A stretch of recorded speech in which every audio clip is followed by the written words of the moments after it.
Ang mga testimonya ng mga witnesses, ang physical evidence, ang oral at written confession ni Jerry, at ang DNA evidence, ay naging matitibay na ebidensya para idiin si Jerry sa malagim na sinapit ni Myla. Kaya noong July 31 taong 2000, sa desisyon ni Noe Judge Christopher O. Locke, hinatulan ng Regional Trial Court Branch 88 ng Cavite City ng parusang bitay si Jerry Vallejo, at ang desisyong ito ay pinanigan ng Korte Suprema noong 2002.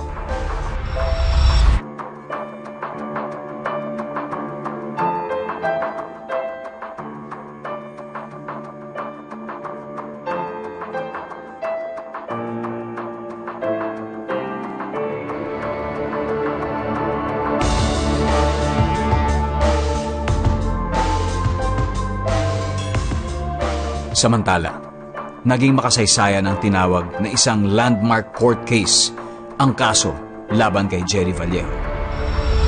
Dahil sa kauna-unahang pagkakataon, naipakilala at tinanggap sa Korte ng Pilipinas ang DNA technology bilang ebidensya sa paglutas ng mga kaso ng krimen.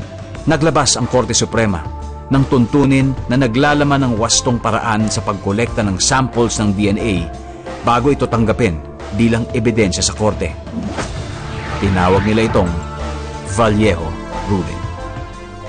Ang Vallejo ruling, sinabi doon sa desisyon, in assessing the probative value or the admissibility of DNA evidence, kailangan dino-document kung paano kinuha, kung paano hinandle, kung paano itinago, sino kumuha, sino lahat yan, bago pa ang kasong ito, wala tayong guideline.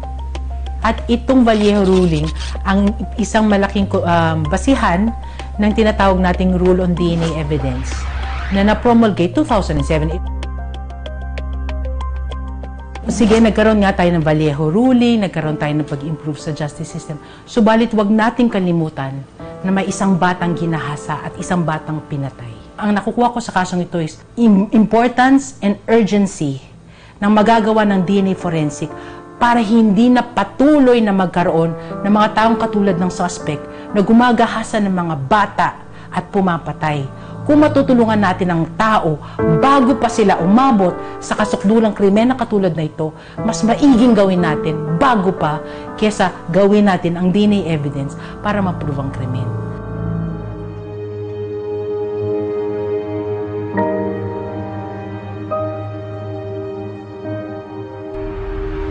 Masaya ako kahit nasa kabila ng kalungkutan ko, nagbuntis na nga ako. Siguro ito na ako yung hinihiling ko na. Kasi sabi ko sa Panginoon, kung ako bibigyan pa ng anak, sana ako manganak na kasi may edad na nga po ako. Nakabangon kami ng unti-unti sa tulong ng ating Panginoon.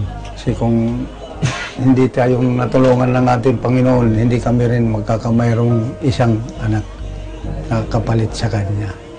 Sa kasalukuyan, high school student na ang anak ni Nori at Nida.